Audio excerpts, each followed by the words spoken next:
வணக்கம் நேயர்களே, மீண்டும் ஒரு தொலைப்பாலம் நேரலை நிகழ்ச்சிக்கு உங்களை வரவேற்பதில் மிக்க மகிழ்ச்சி.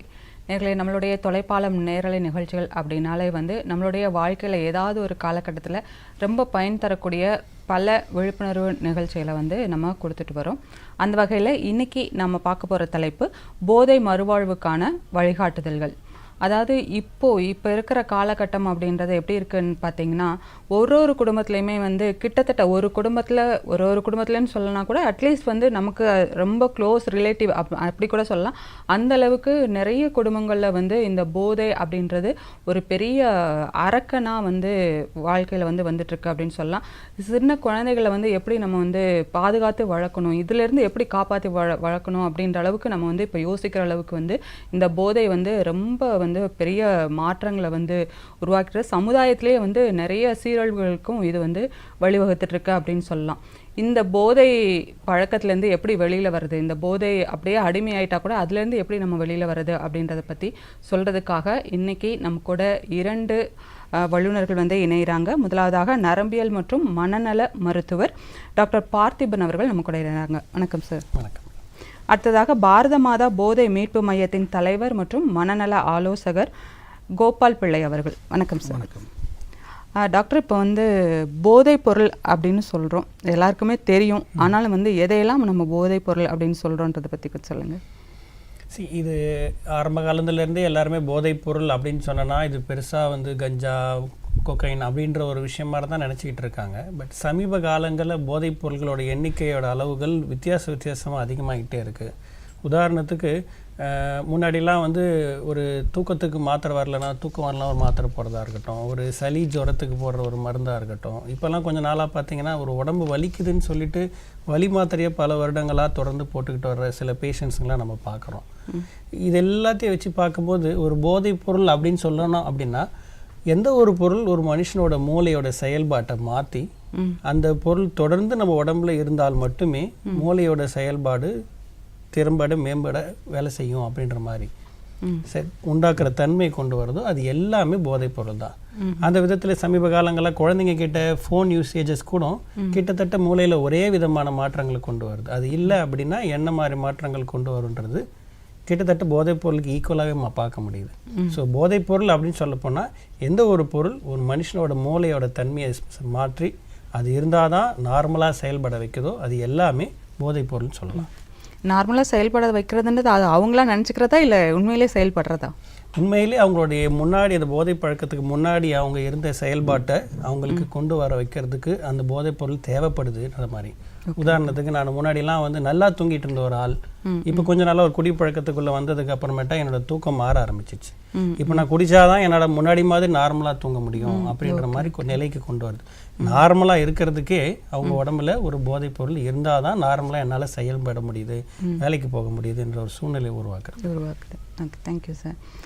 கோபால் சார், இப்போ இந்த மறுவாழ்வு மையம் நீங்கள் வச்சு நடத்திட்டுருக்கீங்க. இந்த இதில் அந்த மையத்தோட செயல்பாடுகள் என்ன, அதை பற்றி கொஞ்சம் சொல்லுங்கள் சார். சொல்கிறேன். இப்போது நம்ம நடத்துகிறது பாரத மாதா குடி மற்றும் இதர போதைப் பொருட்களுக்கு அடிமையானவர்களுக்கான சிகிச்சை மற்றும் மறுவாழ்வு மையம். இந்த அமைப்புக்கு மத்திய அரசாங்கத்தினுடைய ministry of social justice and empowerment அவங்களுடைய லைசன்ஸ் பிரகாரம் தான் நம்ம நடத்திட்டு வரோம். இதை பொறுத்த வரைக்கும் இது ஒரு நோய். மதுவோ அல்லது இதர போதைப் பொருட்களுக்கு அடிமையாகிறதோ ஒரு நோய். இப்போ உடம்புல எப்படி ஒரு நோய் வந்தால் அதுக்கு தகுந்த மருத்துவ வல்லுநரை நம்ம பார்த்து அதுக்கு தகுந்த நம்ம சிகிச்சை எடுத்துக்கொள்கிறோமோ, அதே போல் போதைப் பொருட்களுக்கு அடிமையாயிட்டாலும் இதற்கான ஒரு சிறப்பு அமைப்பு தான் இந்த மறுவாழ்வு மையம். இங்கே வந்துட்டால் பெரும்பாலும் போதைக்கு அடிமையானவர்கள் யார் என்று கேட்கின்ற பொழுது, இப்போ நம்ம ஒவ்வொரு மனிதனுடைய வாழ்க்கையிலையும் பார்த்தீங்கன்னா, அதாவது ஒவ்வொரு மனுஷனும் தரமான மற்றும் முழுமையான ஒரு வாழ்க்கை வாழ வேண்டும் என்றால் 5 மிக முக்கியமான பிரிவுகள். உதாரணத்துக்கு உடல் ஆரோக்கியம், 2வது மன ஆரோக்கியம், 3வது குடும்பம் மற்றும் குடும்ப உறவுகள், 4வது வேலை மற்றும் பொருளாதாரம், 5வது மதிப்பு மரியாதை. இது முழுமையாக இருந்தால் தான் ஒரு மனுஷன் முழுமையான ஒரு வாழ்க்கை வாழறான்னு அர்த்தம். இந்த மதுவுக்கு நம்ம ஆட்பட்டு விட்டால் கண்டிப்பாக இது படிப்படியாக முதல்ல உடம்பை பாதித்து, அடுத்தது மனசை பாதித்து, அடுத்தது குடும்பத்தை பாதிச்சது, பொருளாதாரத்தை பாதிச்சது, கடைசியில் மதிப்பு மரியாதை எழுந்த நிலை மாறிவிடும். ஆகவே ஒரு குடிநோயாளி என்று யாரை குறிப்பிடலாம் என்றால், இந்த 5 பிரிவில் 5 பிரிவிலுமோ அல்லது ஏதாவது இந்த 5 பிரிவில் ஒரு பிரிவில் பாதிப்பு ஏற்பட்டிருந்தும் தொடர்ந்து யார் குடித்து கொண்டிருக்கார்களோ அவர்களை தான் குடிநோயாளி என்று சொல்கின்றோம். இப்போ இவங்களுக்கு ரொம்ப அழகாக சொல்கிறீங்க சார். இதை வந்து ஒரு நோட் போட்டு எழுதி வச்சுக்கலாம் அப்படின்னு நினைக்கிறேன். அந்த அளவுக்கு அழகாக சொல்கிறீங்க. ஒரு காலர் இருக்காங்க, பார்த்துட்டு வந்துடலாம். ரைட், நல்லது. ஹலோ, வணக்கம். ஹலோ, வணக்கம்மா. உங்கள் பேர் என்ன, எந்த ஊர்லேருந்து பேசுகிறீங்கன்னு சொல்லுங்கள்.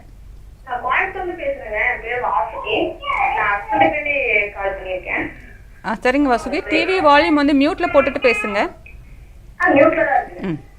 கேளுங்க, உங்க சந்தேகத்தை கேட்கலாம். இல்ல, அவர் டெய்லி வந்து ஹஸ்பண்ட் டெய்லி ட்ரிங்க்ஸ் பண்றாரு. ட்ரிங்க்ஸ் பண்ணா எனக்கு தூங்க முடிய மாட்டேங்குது. எனக்கு அதுக்கு என்ன பண்றதுன்னே தெரியல. நான் எல்லா சொல்யூஷனும் பண்ணி பார்த்துட்டேன், என்னால முடியவே மாட்டேங்குது. பாப்பா சரி, என்ன சொல்யூஷன் கேட்கலாம் டாக்டர் கிட்ட?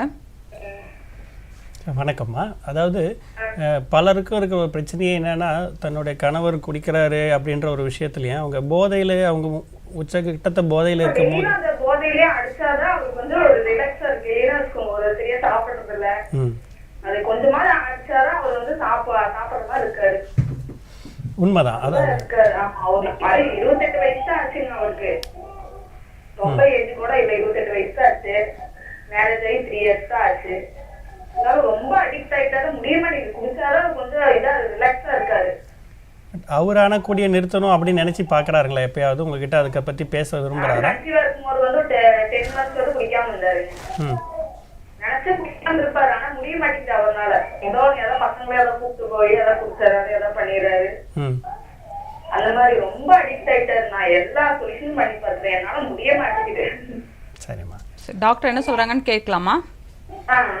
அதாவது என்னன்னா, எப்போ அவரோட உடல்நிலை அவர் மனசோட ஒத்து போகாமல் நான் நிறுத்தணும்னு நினைக்கிறேன், ஆனால் நான் நிறுத்தும் போது என்னோட உடம்பு நார்மலாக செயல்பட முடியல, எனக்கு தூக்கம் வரல, என்னோட உடம்பு வலிக்குது அப்படின்னு சொல்கிறாங்களோ அதுக்கு பேர் நாங்கள் ஆல்கஹால் வித்ட்ராவல் சொல்லுவோம். ரத்தத்தில் குடியோட அளவு குறைய குறைய உடம்பு நரம்புகள் தடுமாற்றுறது. ஸோ இந்த மாதிரி இருக்கிற ஒரு பேஷண்ட்டுங்களுக்கு நாங்கள் என்ன பண்ணுவோம் அப்படின்னா, அந்த குடிக்கு பதிலாக வேற ஒரு மாற்று மருந்து கொடுத்து அவங்க உடம்பையும் மனசையும் முதல்ல ரிலாக்ஸாக கொண்டு வர வைக்கிறது. அது ரொம்ப முக்கியமான ஒரு விஷயம்.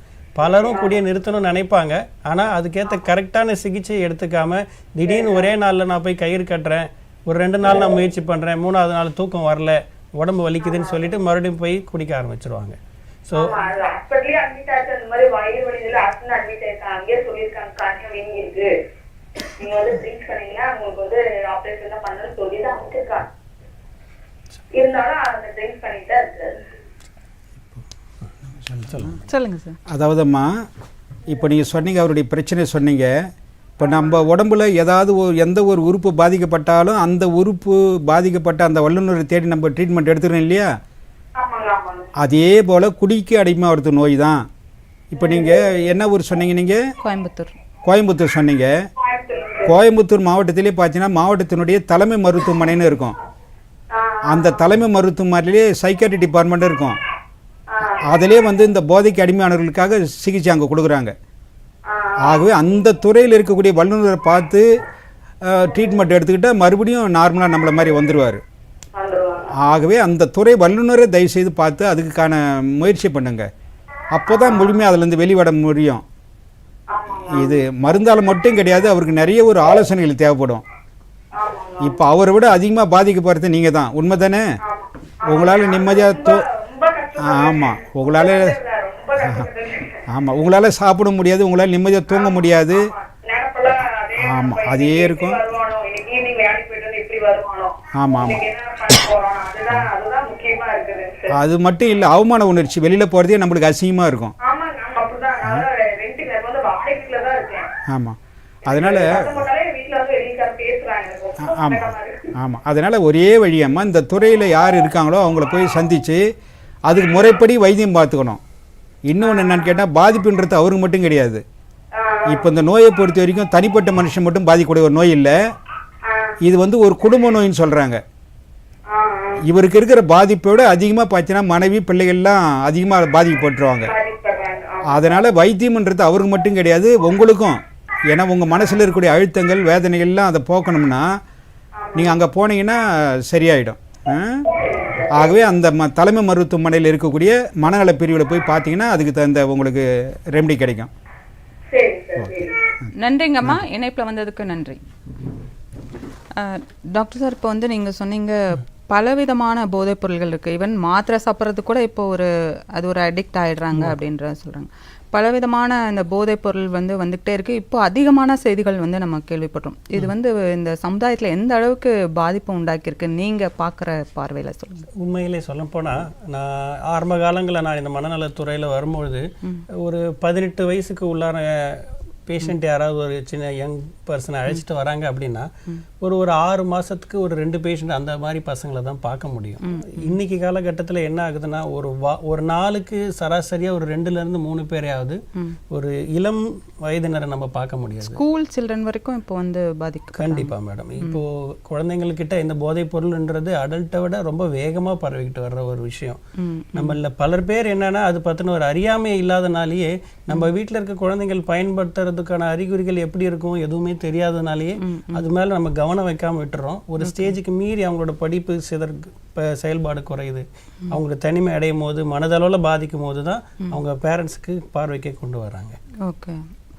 அப்படி விதத்தில் பார்க்கும்போது இந்த உலக போதைப் பொருள் ரிப்போர்ட் என்ன சொல்கிறாங்க அப்படின்னா கிட்டத்தட்ட கடந்த ஒரு 10 வருடங்களில் 23% முன்னாடி இருந்ததை விட போதைப்பொருள் பயன்பாடு இளைஞர்கள் கிட்ட, முக்கியமாக 25 வயதுக்கு உள்ளார இருக்கிறவங்க கிட்ட அதிகமாகிட்டு இருக்குன்னு சொல்கிறாங்க. இதில் இந்தியாவில் பண்ண ஒரு நேஷ்னல் மென்டல் ஹெல்த் சர்வேன்னு சொல்லுவோம். அந்த இந்தியாவில் இருக்கிற அனைத்து சமூகத்தினர்கிட்டையும் போய் வீடு வீடாக செய்த ஒரு ஆய்வில் என்ன சொல்கிறாங்கன்னா 22% இந்தியர்கள் 25 வயதுக்கு மேலே இருக்கிற இளைஞர்கள் போதைப் பொருளுக்கு அடிமையாகிட்டு இருக்காங்க அப்படின்றது வேதனைக்குரிய ஒரு ரிப்போர்ட்டாக இருக்குது. அதில் ரொம்ப அதிகமாக பார்த்தீங்கன்னா புகையிலை சார்ந்த ஒரு விஷயம், 2வது ஆல்கஹால் சொல்லக்கூடிய மது சார்ந்த ஒரு பழக்கங்கள் அதிகமாகிட்டு இருக்கு. இதில் ரொம்பவும் கஷ்டமான ஒரு விஷயம் என்னன்னா இந்த ரிப்போர்ட் என்ன சொல்கிறது அப்படின்னா கிட்டத்தட்ட ஒரு 9% ஆண்கள் குடிக்கிறாங்க அப்படின்னா கிட்டத்தட்ட அதுக்கு சரிசமமாக ஒரு அரைவாசி, சிம்பிளாக சொன்னோன்னா ஒரு 20 ஆணுக்கு சரிசமமாக ஒரு பெண் மது பழக்கத்தையோ போதை பழக்கத்தையோ எடுக்கிறது அதிகமாகிட்டே வருது அப்படின்னு சொல்றாங்க. முன்னாடிலாம் எங்கேயாவது ஊர்ல யாராவது ஒரு லேடிஸை பார்க்க முடியும். இப்போ பார்த்தீங்கன்னா பெண்கள் இடத்துல கூட இந்த போதை பழக்கம் அப்படின்றது குடிப்பழக்கம்ன்றது ஒரு சகஜமான ஒரு நிலையாயிடுச்சு. உதாரணத்துக்கு எங்கேயாவது முன்னாடிலாம் வயசானவங்க உடம்பு வலிக்குதுன்னு சொல்லி யாராவது கீழ்மட்ட மக்கள் மட்டுமே பயன்படுத்தின ஒரு விஷயம், இந்த உடல் உழைப்புல இருக்கிற மக்கள் பயன்படுத்திட்டு இருந்தாங்க. அவங்க வேலைக்கு போயிட்டு எடுத்த ஒரு விஷயம் இன்னைக்கு பார்த்தீங்கன்னா சராசரியாக ஒரு சின்னதாக ஒரு ஃபங்க்ஷன் ஆனால் இருக்கட்டும், ஒரு குழந்தைங்களுக்கு ஒரு ஸ்கூல் பர்த்டே பார்ட்டி அவங்க போயிட்டு வராங்கன்னா கூட இது சகஜமான ஒரு விஷயம் ஆகிட்டே இருக்கு. ஸோ அவங்க கிட்டலாம் போய் கேட்டோம் அப்படின்னா நிறைய பேர் நாங்கள் ஒரு பியர் தானே குடிக்கிறோம், நாங்கள் ஒயின் தானே சாப்பிட்றோம், நாங்கள் ஒன்றும் மோசமான ஆல்கஹால்லாம் சாப்பிடலையே அப்படின்னு சொல்லிட்டு தன்னை நியாயப்படுத்துவாங்க. உண்மையில என்னன்னா ஒரு 18 வயசுக்கு உள்ளார எந்த ஒரு மூளை வளர்ச்சி அடையாததுக்கு முன்னாடியே ஒரு போதைப் பொருளுக்கு எக்ஸ்போஸ் ஆகுதோ அந்த குழந்தைகளுக்கு தான் நாளடைவில் போதைப் பொருளுக்கு அடிமையாக ரிஸ்க் கிட்டத்தட்ட 20 மடங்கு ரிஸ்க் அதிகம்னு சொல்றாங்க. ரொம்ப முக்கியமான ஒரு விஷயம். இந்த இளம் வயதினரில் எடுக்கிற இந்த போதைப் பொருள் தான் இன்னைக்கு நம்ம சமுதாயத்தில் தற்கொலையாக இருக்கட்டும், ஒரு விபத்தாக இருக்கட்டும், இந்த வயதில் 18லேருந்து 25 வயதில் இருக்கிற நிறைய பேர் இறந்து போகிறதுக்கான காரணம் இதுதான்.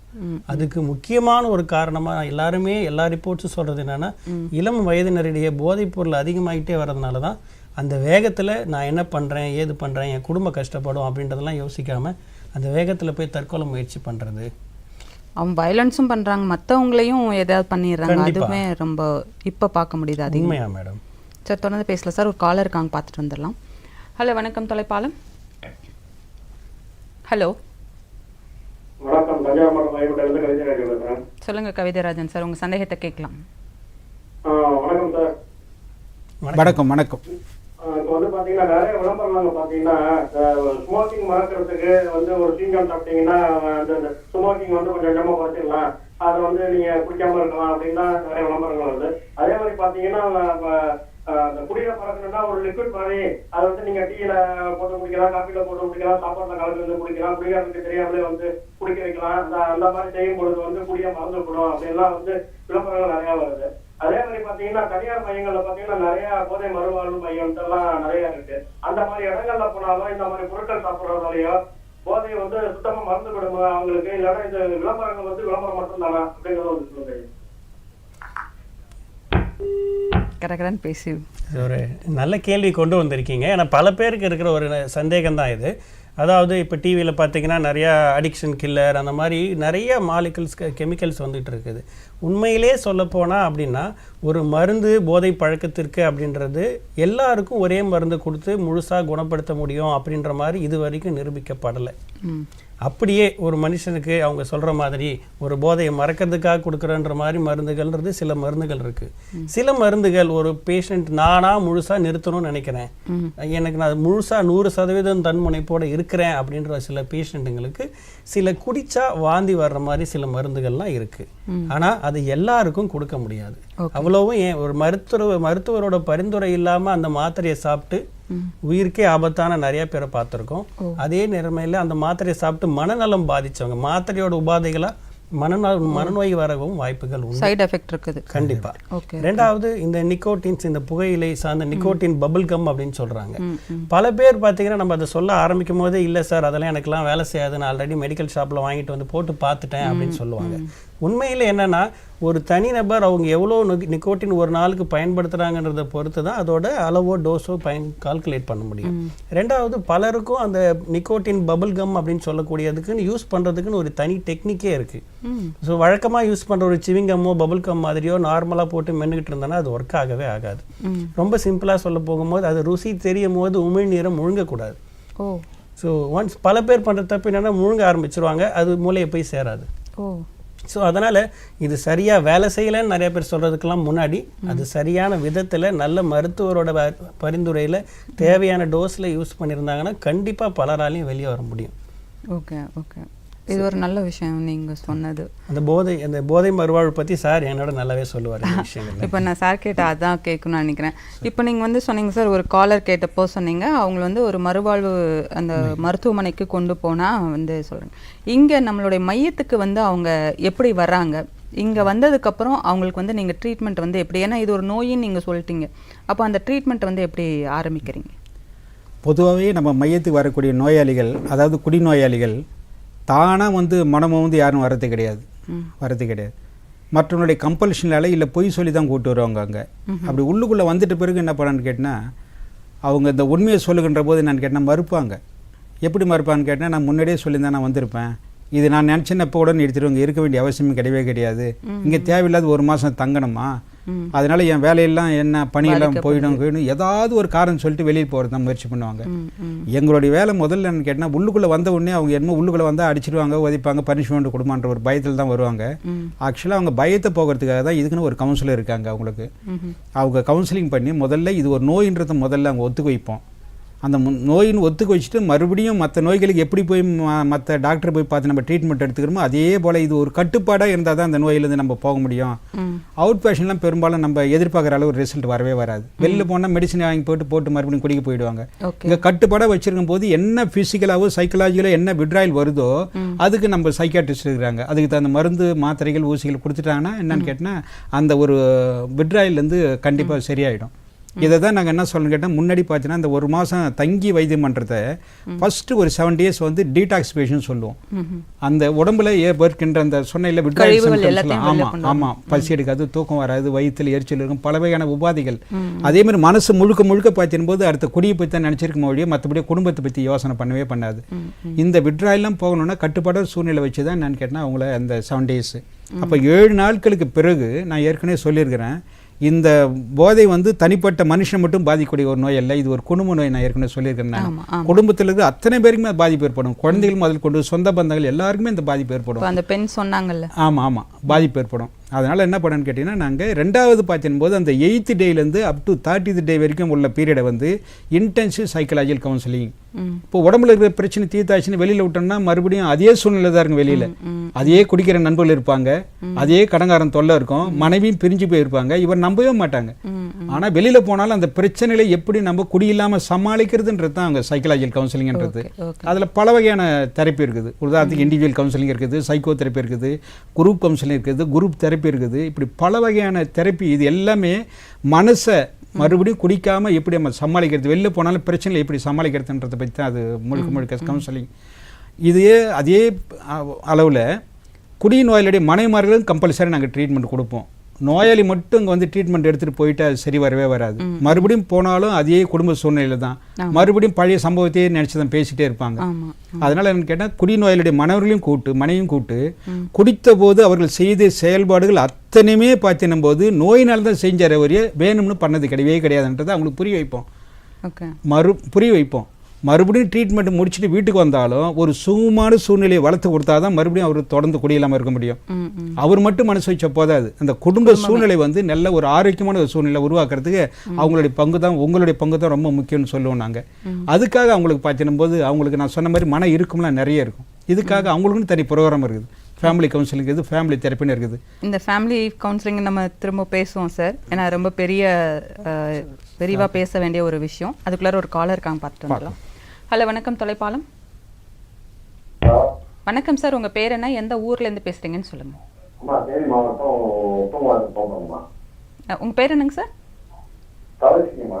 சொல்லுங்க சார், உங்க சந்தேகம் என்னவோ கேட்கலாம். அதாவது பையன் வந்து இந்த மாதிரி வந்து அடிமையாகி இருக்காரு, கேட்கலாங்க. பையன் வந்து அடிமையா இருக்கிறாரா, போதைக்கு என்ன பண்றதுன்னு கேக்குறாங்க. ஸோ என்ன மாதிரி போதைப் பொருளை அவர் பயன்படுத்துறாருன்னு தெரிஞ்சுக்கலாமா சார்? குடிக்கிறது, மற்ற மாதிரி வந்து இந்த மாதிரி பொருளை குடிக்கிறார். தண்ணி வயசு என்ன வயசு ஆகுது, கல்யாணம் ஆயிடுச்சுங்களா, என்ன பண்றாரு சார்? தவிசி சார், உங்க டிவி வால்யூமை மியூட்ல போட்டுருங்க, போன்ல பேசுங்க, சார் பேசுறது கேக்குறாங்க பாருங்க. உங்க மகனுடைய அவரை பத்தி ஒரு அறிமுகம் சொல்லுங்க. அவர் வந்து அறிமுகம்னா எப்படி பையனுடைய உங்க வயசு, அதாவது உங்க பையனோட வயசு என்ன, திருமணம் ஆயிடுச்சா, என்ன வேலை பண்றாரு, அதை பத்தி எல்லாம் வந்து வயசு வந்து 27. பாத்தீங்கன்னா இந்த மாதிரி குடிப்பழக்கம் மற்ற என்னெல்லாம் இருக்கு இதெல்லாம் போயில அப்படின்னுலாம் பழக்கம் ரொம்ப அருமையா போயிட்டு இருக்காரு. சரிங்க, அதனால அதுக்கான தீர்வு என்ன? சரி, அதாவது எந்த ஒரு குடிப்பழக்கம் இல்லை, எந்த ஒரு போதை பழக்கமாக இருந்தாலும் நம்ம பலர் பேர் பண்ணுற தப்பு என்னன்னா, நீ ஒரு குடிகாரன், நீ ஒரு போதை பழக்கத்துக்கு அடிமை ஆகிட்ட, உன் குடும்பம் உன்னோட குணமே இப்படி தான், எங்களை பற்றிலாம் புரிஞ்சிக்கவே மாட்டேன் அப்படின்னு சொல்லிட்டு பல நேரங்களில் ஒருத்தர் போதையில் இருக்கிற சமயங்களில் போயிட்டு குடும்பத்தை சார்ந்தவங்க எல்லாருமே போய் அவர் கோபத்தை மேலும் மேலும் அதிகரிக்கிற மாதிரி தான் பண்ணுறாங்க. உண்மையிலே சொல்லப்போனால் ஒரு போதையில் இருக்கிற ஒரு மனிதர்கிட்ட போய் இந்த நேரத்தில் போய் பேசுகிறது தவறு. ஒரு அடுத்த நாள் அவங்க நார்மலாக இருக்கிற சமயங்களில் அவங்க என்ன காரணத்துக்காக எடுத்துக்கிறாங்க, அவங்க நிறுத்தணும்னு நினச்சி பார்த்தாங்களா, சரி அவர் எவ்வளோ முயற்சி பண்ணார் இதுக்கு முன்னாடி, அப்படி முயற்சி பண்ணி அப்படி நிறுத்தின காலங்களில், தானாக விருப்பப்பட்டு நிறுத்தின காலங்களில் எந்த விஷயத்தினால அவர் நிறுத்த முடிஞ்சுது, இல்லை அதையும் தாண்டி திரும்ப குடிச்சிட்டாரு, நடுவில் கொஞ்ச நாள் குடிக்காமல் இருந்தார், உதாரணத்துக்கு ஐயப்பன் கோயிலுக்கு மாலை போட்டுட்டு இருந்தேன், அந்த மாதிரி சில சிகிச்சை எடுத்து கொஞ்ச நாள் உடம்பு சரியான ஹாஸ்பிட்டலில் அட்மிட் ஆகிருந்தேன், ஸோ சிகிச்சை எடுத்துகிட்டு வந்தேன், கொஞ்ச நாள் திரும்ப ஆரம்பிச்சிட்டேன் அப்படின்னும் போது அந்த தனி நபருக்கு எந்த ஒரு காரணத்தினால போதை பழக்கம் எடுக்கணும்னு தோணுதுன்றது விஷயத்தை தெரிஞ்சுக்கணும். உதாரணத்துக்கு ஒரு தனி நபரோட போதை பழக்கன்றது பல காரணங்களை பொறுத்து இருக்குது. உதாரணத்துக்கு பரம்பரையாகவும் சில பேருக்கு போதை நோய்க்கு அடிமையாக வாய்ப்புகள் உண்டு. ரெண்டாவது, சில பேர் மன ரீதியான காரணத்தினால, உதாரணத்துக்கு என் வேலையில் ஏற்படுற சில பிரச்சனை என்னால் ஃபேஸ் பண்ண முடியல, அங்கே என் கோவத்தை காட்ட முடியல, வீட்டில் குடும்ப தகராறுகளை என்னால் சமாளிக்க முடியாதனால நான் குடிச்சிட்டு வந்து சண்டை போட்டுட்டுனா குடும்ப பிரச்சனை அமைதியாக இருக்கும். இன்னும் சில பேர் பார்த்திங்கன்னா உடல் ரீதியான காரணத்தினால குடிச்சு கால் நரம்புகள்லாம் எரியுது, என்னால் அந்த நரம்பு எரிச்சல் குறைக்கிறதுக்கு நான் மேற்கொண்டு மது எடுத்துக்கிட்டால் தான் என்னால் நிம்மதியாக தூங்க முடியுது. முன்னாடி ஒரு காலர் சொன்ன மாதிரி நான் நார்மலாக அடுத்த நாள் வேலைக்கு போகணும் சாப்பிட்ணுனாலே என் உடம்பு செயல்படுறதுக்கு இது தேவைப்படுது. ஸோ இந்த மாதிரி உடல் ரீதியான காரணமும் இருக்கலாம், ஒரு தனிப்பட்ட மனம் ரீதியான காரணமாகவும் இருக்கலாம். ஸோ ஒரு நபருக்கும் பலதரப்பட்ட காரணங்கள் ஒன்றா சேர்ந்து தான் அந்த மனிதனை அந்த போதை பழக்கத்துக்குள்ளே திரும்ப கொண்டு போகுது.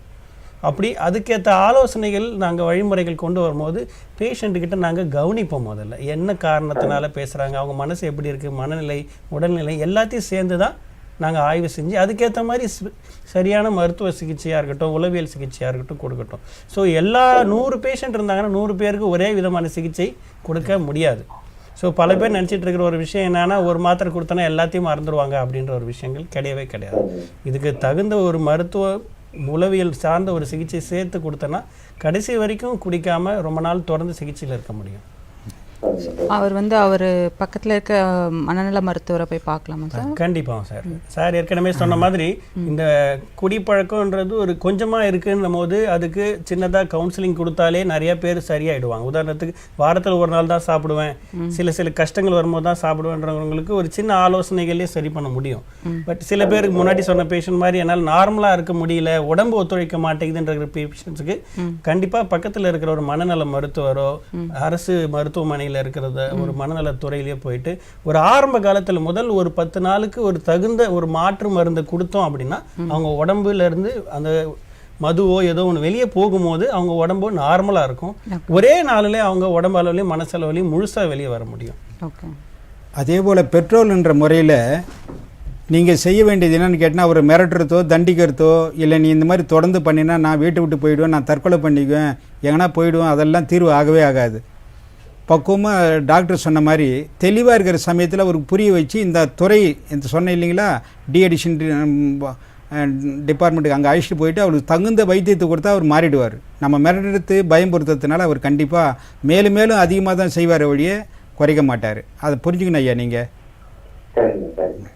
நன்றிங்க சார், இணைப்பில் வந்ததுக்கு நன்றி. டாக்டர் சார், இப்போ வந்து இப்போ சொன்னாங்க இல்லைங்களா, சார் சொன்னாங்க சில பேஷண்ட்ஸ்லாம் வந்து நானே நினச்சா நிறுத்திடுவேன் அப்படின்னு சொல்லிட்டு நிறுத்துறவங்க. சில பேர் நம்மளே நேராக பார்க்குறோம், நான் நிறுத்திட்டேன் அப்படின்னு சொல்லி கொஞ்ச நாள் நிறுத்துவாங்க, அப்புறம் திரும்ப ஸ்டார்ட் பண்ணுவாங்க.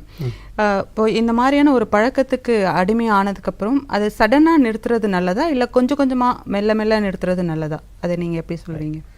இது ஒரு நல்ல கேள்வி. இதில் விஷயம் என்னென்னா பல பேர்கிட்ட இருக்கிற தவறான ஒரு விஷயம், நான் தொடர்ந்து தினமும் குடிக்கிற ஒரு நபராக இருந்தாலுமே நீங்கள் ஒரு குடி நோயாளியாக இருக்கீங்களா, நீங்கள் அடிக்ட் ஆகிட்டீங்களா அப்படின்னு சொல்ல போனோன்னா அடுத்த நிமிஷம் எல்லார் வாயிலேருந்து வர்ற வார்த்தை, நான் என்ன அந்தளவுக்கு மோசமான ஒரு அடிக்ட்லாம் கிடையாது சார், நான் என்றைக்கோ ஒரு நாள் ஜாலிக்காக சாப்பிட்றேன், நான் அடிக்ட் இல்லைன்றது. அதாவது அது குடிக்கு நான் குடிக்கிறேன்றதை தாண்டி குடிக்கிறதுக்கு சிகிச்சை எடுக்கிறேன் அப்படின்னா நான் மோசமான ஒரு குடிப்பழக்கத்துக்கு அடிமையானவன்ற மாதிரி அவங்களே தன்னை கலங்கப்படுத்திக்கிறதுனாலேயே இந்த நோயை பொறுத்த வரைக்கும் 100 நபர்களில் 86% நபர்கள் சிகிச்சையை எடுத்துக்க முன் வர்றது கிடையாது. ரெண்டாவது பல பேர்கிட்ட இருக்கிற தவறான ஒரு அபிப்பிராயம், இது திடீர்னுலாம் நிறுத்தக்கூடாது, கொஞ்சம் கொஞ்சமாக தான் நிறுத்தணும், திடீர்னு நிறுத்தினா உயிருக்கு ஆபத்தாக போயிடும் அப்படின்னு சொல்கிறது. உண்மையிலே சொல்லப்போனால் இது நானாக நினச்சி என்னைக்கு திடீர்னு கொஞ்சம் கொஞ்சமாக நிறுத்துறேன் அப்படின்ற ஒரு விஷயங்கள்லாம் ஒரு 5% கம்மியான நபர்களால் மட்டும்தான் முடியும். யாரால முடியும்? உதாரணத்துக்கு நான் வார கடைசியில் மட்டும் சாப்பிடுவேன், நான் நினைச்சேன்னா ஒரு 10 நாள் நடுவில் குடிக்காம நார்மலாகவே வாழ்க்கை வாழ முடியும். அப்படி இருக்கிற சிலரால கொண்டு வர முடியும். ஏன் அப்படின்னா அதுவே தினசரி குடிக்கிற ஒரு நபர்களில் உதாரணத்துக்கு அவங்க ஆரம்ப காலங்கள் அவங்க குடிச்சும் போது நான் கொஞ்சமாக ஒரே ஒரு பெக் சாப்பிட்டேன் சார்னு சொல்லுவாங்க. ஒரு 3 மாதம் ஆனவொடனே எனக்கு அது குடிச்ச மாதிரியே இல்லை சார்னு சொல்லிட்டு அது 2 பெக்காக குடிக்கிறேன், ஒரு கோட்டரா குடிக்கிறேன் அப்படி சொல்லி குடியோட அளவு நாளடைவில் அதிகமாக தான் ஆகும். இது மூளை சார்ந்த நோயின் சார் சொன்ன மாதிரி மூளைக்கு டாலரன்ஸ்ன்னு சொல்லுவோம். அதாவது ஒரு விஷயத்தை தொடர்ந்து அனுபவிக்கும் பட்சத்தில் அதோட தேவை நாளுக்கு நாள் அதிகரிக்கும். ஸோ அதனால நான் கொஞ்சம் கொஞ்சமாக குடிக்கிறதுன்றது இயற்கையாக மூளையோட தன்மையே கிடையாது. பல பேர் நினச்சிக்கிட்டு இருக்குது கொஞ்சம் கொஞ்சமாக தான் குறைச்சி நிறுத்தணுன்றது. ஆனால் சரியான ஒரு மருத்துவத்தை எடுத்துக்கிட்டோம் அப்படின்னா நாள் ஒன்றுலே எந்த ஒரு பிரச்சனையும் இல்லாமல் நல்லா நிம்மதியாக தூங்கி அது கூட சில சத்து சார்ந்த அவங்களுக்கு நியூட்ரிஷனல் சப்ளிமெண்ட்ஸ் சில விஷயங்கள்லாம் கொடுப்போம்.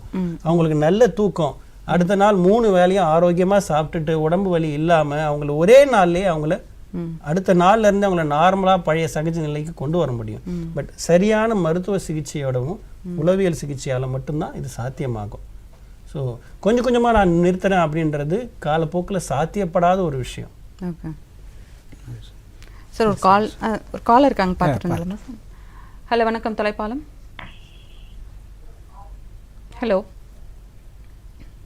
ஹலோ வணக்கம் சார், உங்கள் பேர் என்ன, எந்த ஊர்லேருந்து பேசுகிறீங்கன்னு சொல்லுங்கள். சொல்லுங்கள் சார், உங்கள் சந்தேகம் என்ன கேட்கலாம்.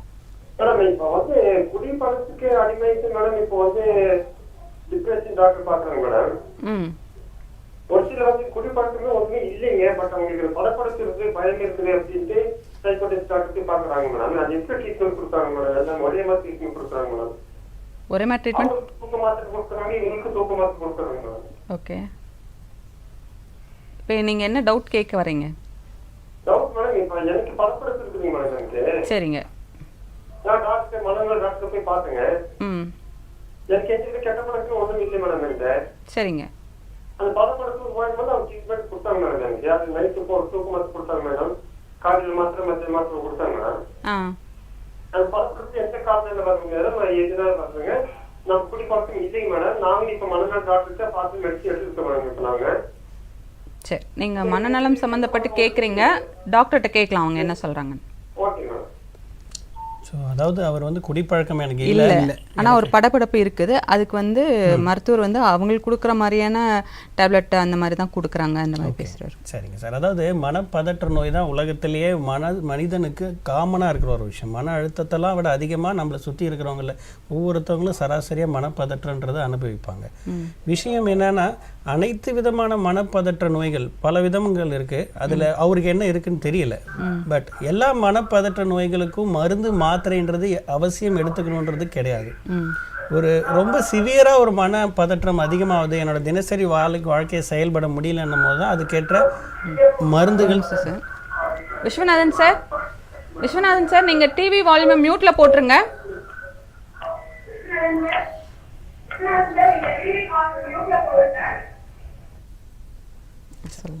ஸோ ஒரு மனப்பதற்ற நோய் அப்படின்னா அது எல்லா பேஷண்ட்டுங்களுக்கும் மருந்து மாத்திரைகள்ன்றது அவசியம் கிடையாது.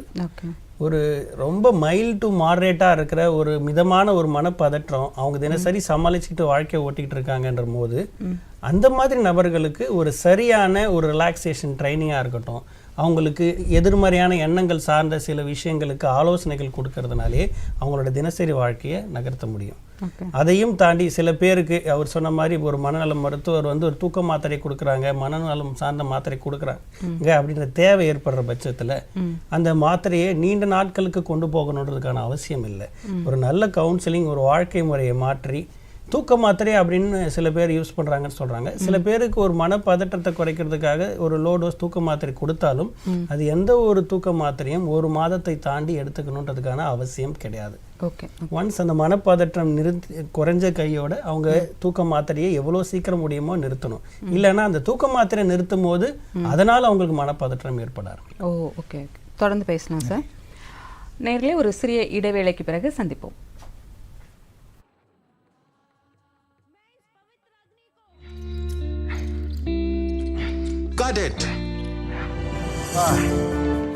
யோசிங்க, உங்க அசல் வாழ்க்கையில இந்த நிலைமை வந்தா எவ்வளவு கஷ்டமா இருக்கும். ஆனா நல்ல வேளையா பேங்கிங் அப்படி இல்லை. உங்களுக்கு 70 வயசுக்கு அதிகமாவோ அல்லது மாற்றுத்திறனாளியாவோ இருந்தா உங்க வங்கி சில முக்கிய சேவைகளை உங்க வீட்டிலே தருவாங்க. RBI சொல்கிறது, விவரமா இருங்க, எச்சரிக்கையா இருங்க.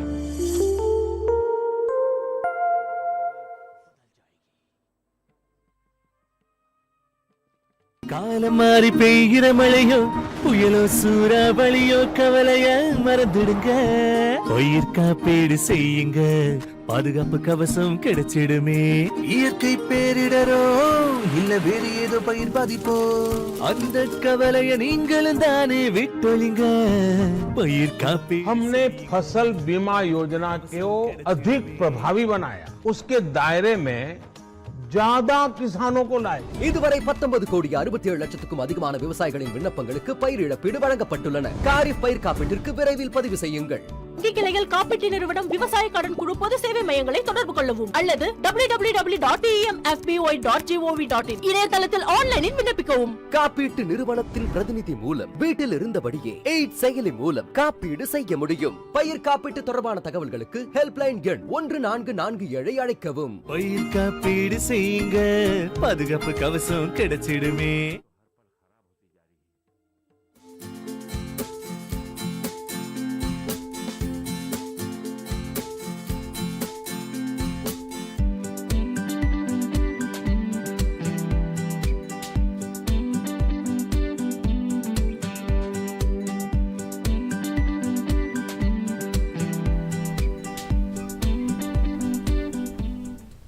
நேர்களே, இன்றைக்கு நம்மளுடைய தொலைப்பாலம் நேரலை நிகழ்ச்சியில் போதை மறுவாழ்வுக்கான வழிகாட்டுதல் அப்படின்ற தலைப்பில் பேசிகிட்டு இருக்கோம். இந்த போதைப் பொருள் இந்த அடிமையாக இருக்கிறவங்க எப்படி வெளியில் வர்றதுன்ற பற்றி உங்களுக்கு சந்தேகங்கள் இருந்தால் நீங்களும் அழைக்கலாம். அழைக்க வேண்டிய எண்கள் 22722487 மற்றும் 22722488. கோபால் சார், இப்போ வந்து நீங்கள் குடும்பத்தில் வந்து அவங்களுக்கும் கவுன்சிலிங் தேவைப்படுது, நீங்கள் கொடுத்துட்ருக்கீங்கன்னு சொன்னீங்க. அது வந்து எப்படி கொடுக்குறீங்க? அது குடும்பத்தில் வந்து அவங்க மனைவிக்கு மட்டும் கொடுக்குறீங்களா, வேறு யாருக்கெல்லாம் அந்த குடும்பத்தில் தேவைப்படுதுன்றதை பற்றி சொல்லுங்கள். சொல்லலாம்.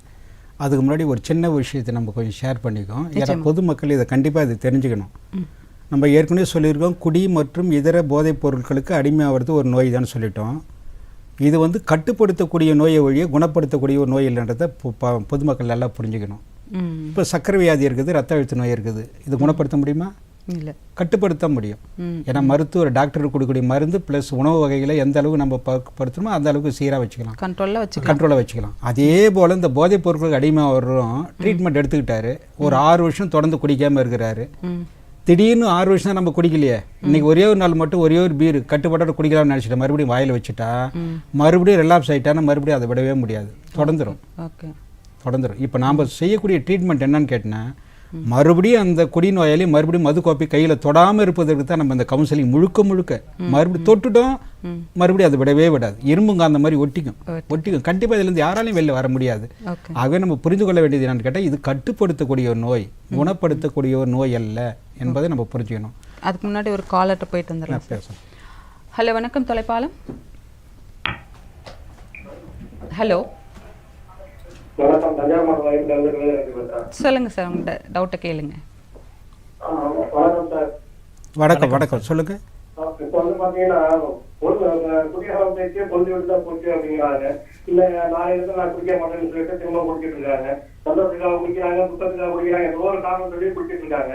ஆனா குடிச்ச உடனே வந்து பாத்தீங்கன்னா சில பேருக்கு வந்து நான் என்ன செய்யறேங்கிறத வந்து மறுநாள் மறந்து போடுது. அது ஒண்ணு. சில பேர் வந்து சாப்பிட்டு சைலண்டா படுத்துறாங்க. சில பேர் பாத்தீங்கன்னா குடும்பத்துல போய் யார் இருந்தாலும் அடிக்கிறது, அப்புறம் வந்து கொட்ட வார்த்தை பேசுறது, இன்னும் சொல்ல போனோம்னா சில வேற இடங்கள்ல இருந்து ஒப்புடுத்துட்டு வர்றது, இன்னும் அதிகமா சொல்ல போகணும்னா தற்கொலைப்பு, கொலை அந்த மாதிரி எல்லாம் பண்றாங்க. இது வந்து தண்ணி வந்து உடம்புல வந்து உளவியல் மாற்றங்கள் ஏன் ஏற்படுது அப்படிங்கறத வந்து சொல்லுங்க. ஸோ நம்ம ஏற்கனவே பேசின மாதிரி இது குடின்றது மூளை சார்ந்த ஒரு நோய் அப்படின்னு சொல்லிட்டோம். ஸோ ஒரு குடிப்பழக்கம் அப்படின்றது மூளைக்குள்ளே போய் நம்ம ரத்தம் மூலமாக மூளையை போய் சென்றடையும் போது என்ன ஆகுது அப்படின்னா, அந்த குடி அப்படின்ற ஒரு விஷயம் மூளையில் பல விதமான ரசாயன மாற்றங்களை கொண்டு வருது.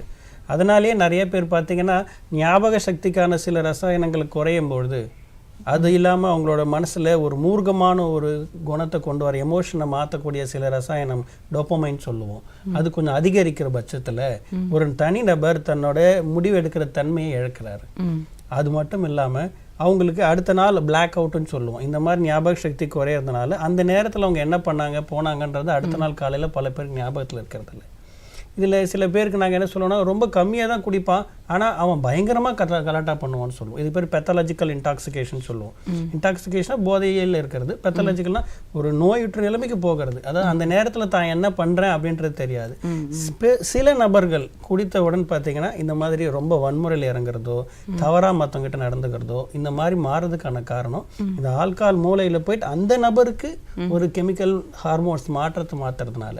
ஸோ அதனாலேயே அந்த மாதிரி சில நபர்களுக்கு பல பேர் வந்து கேட்பாங்க, டாக்டர் அவர் குடிப்பாரா நிறுத்துவாரான்னு தெரியல, பட் எங்களுக்கு அவமானமாக இருக்குது, எங்கள் குடும்பத்துக்கு பக்கத்தில் இருக்கவங்களாம் எங்களை தப்பாக பேசுகிறாங்க, இந்த மாதிரி தவறாக நடந்துக்க முயற்சி பண்ணுறாரு போதையில், அதை மட்டும் கண்ட்ரோல் பண்ண முடியுமா அப்படின்னு கேட்டிங்கன்னா அதுக்கான சிகிச்சை முறைகளும் கண்டிப்பாக இருக்குது.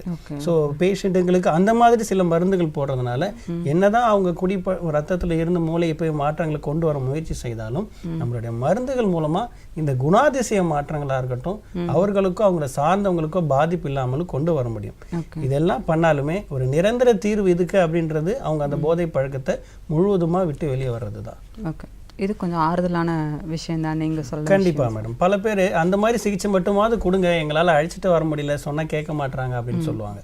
அது சார்ந்த சில மருந்துகளும் இருக்குது. அது போட்டோன்னா அவங்க குடிச்சு போதையிலே இருந்தாலுமே அவங்க அமைதியாக யாருக்கும் தொந்தரவு இல்லாமல் இருப்பாங்க. ஓகே சார், இன்னொரு காலர் இருக்காங்க, பார்த்துடலாம் சார். ஹலோ, வணக்கம் தொலைப்பாலம். ஹலோ ஹலோ, வணக்கம்மா, உங்கள் பேர் என்ன, எந்த ஊர்லேருந்து பேசுகிறீங்கன்னு சொல்லுங்கள்.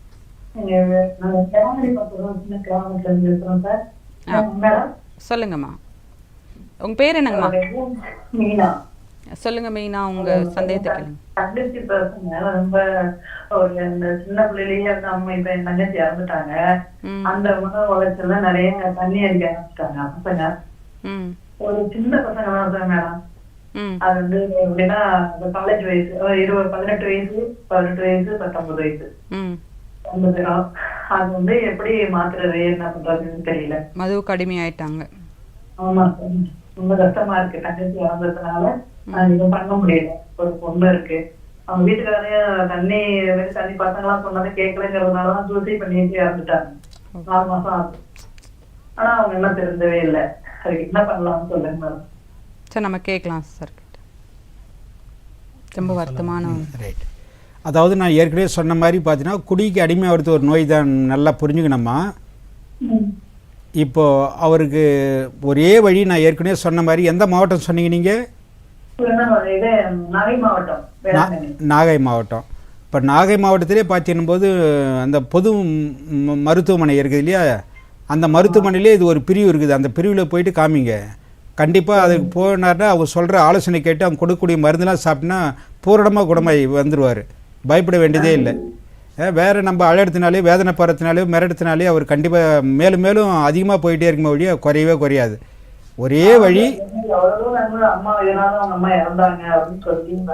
இல்லை, அது ஒரு காரணம். கொஞ்சம் அதிகமாக போச்சுன்னும் போது இதை சொல்லிட்டே அதிகமாக குடிச்சிட்டு இருப்பாங்க, அனுதாபத்தை தேடிக்குவாங்க. அது ஒரு வழி கிடையாது. நீங்கள் அங்கே இருக்கக்கூடிய அந்த சைக்காட்ரிஸ்ட் இருப்பாங்க, அவரை பார்த்து அதுக்கு தகுந்த ட்ரீட்மெண்ட் எடுத்துங்கம்மா. அதுதான் ஒரே வழி.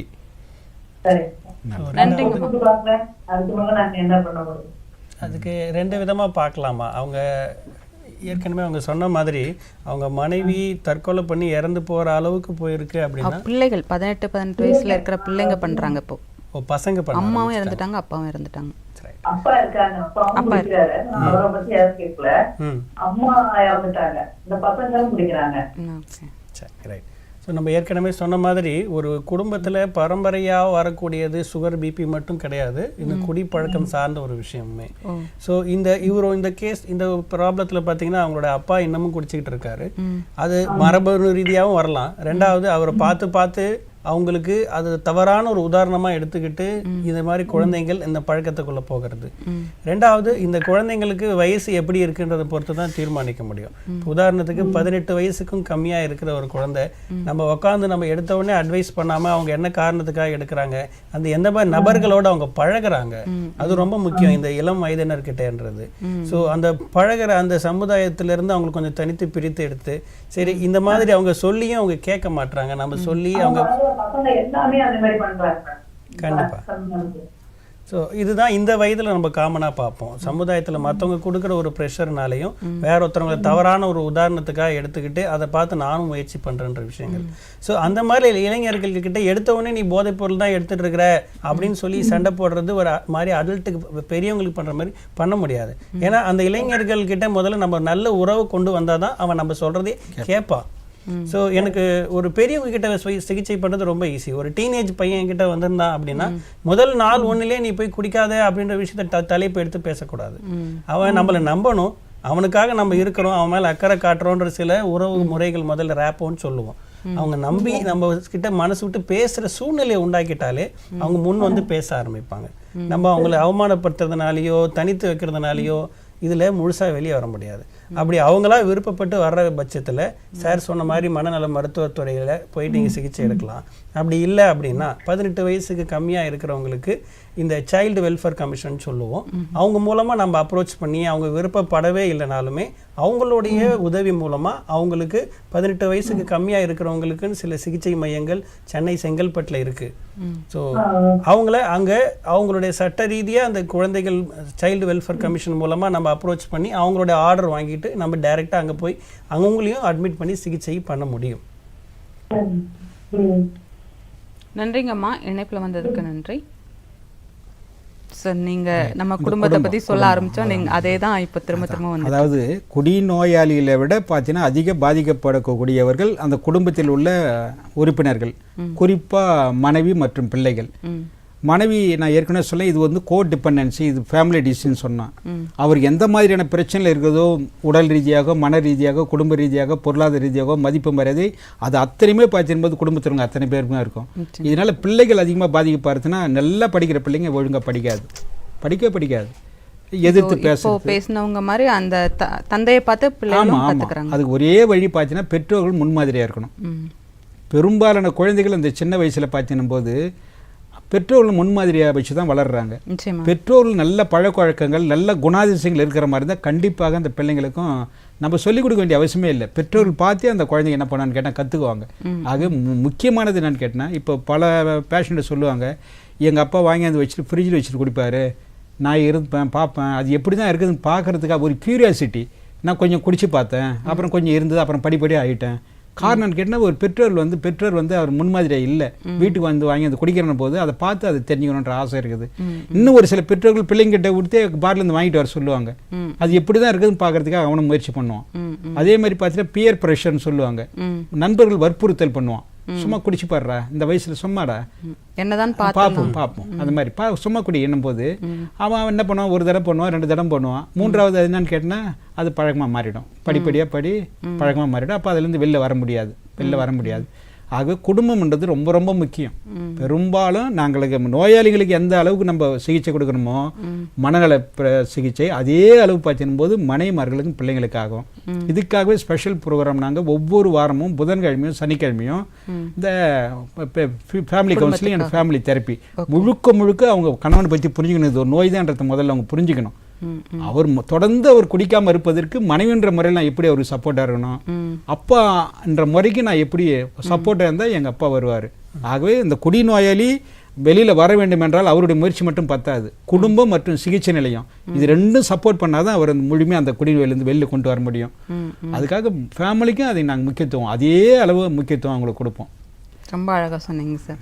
இன்னொரு காலர் இருக்காங்க, பார்த்துடலாம். ஹலோ, வணக்கம் தொலைப்பாலம். ஹலோ வணக்கம்மா, உங்க பேர் என்ன, எந்த ஊர்ல இருந்து பேசுறீங்கன்னு சொல்லுங்க. மதுரையில இருந்து பிரேமா பேசுறேம்மா. சொல்லுங்க பிரேமாமா, உங்க சந்தேகத்தை கேட்கலாம். எங்க வீட்டுக்காரங்கம்மா தினம் குடிக்கிறாங்க, வந்து சரியா சாப்பிட மாட்டேங்கிறாங்க, வயசு வந்து 60 ஆகுது. இது ரொம்ப நாளாவே இந்த பழக்கத்துக்கு ஒரு 20-30 வருஷமா குடிச்சுக்கிட்டே தான் இருக்காங்க. ஆனா கொஞ்சம் தான் நான் குடிக்கிறேன், 100 வெளிதான் குடிக்கிறேன் அப்படின்ட்டு. ஆனா ஒரு நாள் கூட குடிக்காம இருக்கவே மாட்டேங்கிறாங்க. ஒரு வாரத்துக்கு ஒரு தடையாவது குடிங்க, நைட் வந்து பேசாம படுத்துருங்க. வீட்டுல லீவ் போட்டாங்கன்னா பகல்லே குடிக்க ஆரம்பிச்சிடறாங்க. பகல்ல குடிச்சிட்டு உட்காந்து இடத்த விட்டு படுக்க வைக்க கூட முடியல, அப்படியே இது மாதிரி மரக்கட்ட மாதிரி உட்காந்துருக்காங்க. படுக்க வைக்கவும் முடியல. எனக்கு இதே மன உளைச்சலா இருக்குமா, அதை பார்த்து அவரை பார்த்து மன உளைச்சலா இருக்கு. சமீபத்துல ஒரு ஆஸ்பத்திரிக்கு நாம எனக்கு கண்ணுல பிரஷர் இருந்துக்குமா, ஆஸ்பத்திரிக்கு போனோம். போக்குள்ள அங்க நான் கடைக்கு டீ குடிக்க போறேன்னு சொல்லிட்டு குடிச்சிட்டு வந்துட்டாங்கம்மா. ட்ரீட்மெண்ட் பாதியில சரியா முடிக்காம அப்படியே கூட்டிட்டு வந்துட்டோமா. கீழே இறக்கி படியில இருந்து இறக்கி அவரை கூட்டிட்டு வர முடியலமா. ரொம்ப கஷ்டப்படுறமா. குழந்தைங்களும் இல்லை, எனக்கு பாக்குறதுக்கு ஆள் இல்லம்மா. நான் நோயா இருந்தாலும் எல்லாரும் ஹாஸ்பிட்டல்ல போய் காமிங்க, கவர்மெண்ட் ஹாஸ்பிட்டல் காமிங்கிறாங்க. எனக்கு கண் பார்வை வேற சரியா தெரிய மாட்டேங்குது. எப்படிமா அவரை கூட்டிட்டு போறது, யாரும் உதவி செய்யவும் வர மாட்டேங்கிறாங்க. எப்படி வழி நடத்தி இன்னும் கொஞ்ச காலம் தான், வயசு 60க்கு மேல அவருக்கு ஆயிட்டு எனக்கு 58 வயசு ஆகுது. எப்படி காலம் கழிக்க போறோம், எனக்கு இதே மன உளைச்சலா இருக்குமா. தற்கொலை பண்ணி செத்துடலாமான்னு கூட இருக்குமா, மனசு ரொம்ப வேதனையா இருக்குமா. அதுக்கு தான் சொல்லிட்டு இருக்காங்க, அவங்க என்ன சொல்றாங்க அப்படின்றத நம்ம கேட்கலாம். சரி, அதாவது அவங்க சொல்கிறத பார்க்கும்போது ரொம்ப வருஷமாக அவர் குடிச்சிக்கிட்டு இருக்காரு, ஆனால் தான் ஒரு குடி நோயாளியாக ஆயிட்டேன் அப்படின்ற ஒரு விஷயத்தை கூட ஏற்றுக்க முடியல அப்படின்றது. ஸோ அவங்க சொல்கிற பல விஷயங்கள் பார்த்தீங்கன்னா, ஒரு மனைவி ஆஸ்பத்திரிக்கு போகிற அந்த நேரங்கள் கூட என்னால் கட்டுப்படுத்த முடியலைன்றது. அதுக்கெல்லாம் முன்னாடி முதல்ல நம்ம தெரிஞ்சுக்க வேண்டியது, ஒரு குடி நோயாளி அப்படின்ற ஒருத்தவங்களை முதல்ல நான் ஒரு குடி நோயாளியாக ஆகிட்டுருக்கேன் அப்படின்றது முதல்ல அறிகுறிகள் தெரிஞ்சுக்கணும். எதை வச்சு சார் நாங்கள் குடி நோயாளி அப்படின்னு சொல்லுவோம் அப்படின்னு பார்த்தீங்கன்னா, பெரும்பாலும் நான் என்னோட வேலையில் இருக்கேன், என் குடும்பத்தோடு இருக்கேன், ஒரு ஃபங்க்ஷனுக்கு வந்திருக்கேன், இருந்தாலும் என்னுடைய எண்ணங்கள் திரும்ப திரும்ப குடியை பற்றியோ அந்த போதை பழக்கத்தை எப்போ போய் எப்படி எடுத்துக்கலாம் அப்படின்றத பற்றி சிந்தனை ரீதியாக ஓடிக்கிட்டு இருக்கிறது. இல்லை, சில பேர் நான் கொஞ்சமாக தான் குடிக்கணும்னு நினச்சிக்கிட்டு போகிறேன், ஆனால் என்னோட குடிக்கிற அளவு கண்ட்ரோல் பண்ண முடியல, நாளடைவில் என்னோட குடியோட அளவு அதிகமாகிட்டே இருக்கு. முன்னாடி கொஞ்சம் குடித்தேன், ஆனால் இப்போது நிறைய குடித்தாதான் முன்னாடி மாதிரி என்னால் நார்மலாக இயங்க முடியுது அப்படின்னு சொல்கிறது. 3வது, அந்த குடியோ ஏதோ ஒரு போதை பழக்கத்தை நிறுத்துகிற சமயங்களில் என்னோட உடம்பு அளவுலையும் மனசு அளவுலையும் பல மாற்றங்கள் உருவாகதான் பார்க்குறேன்.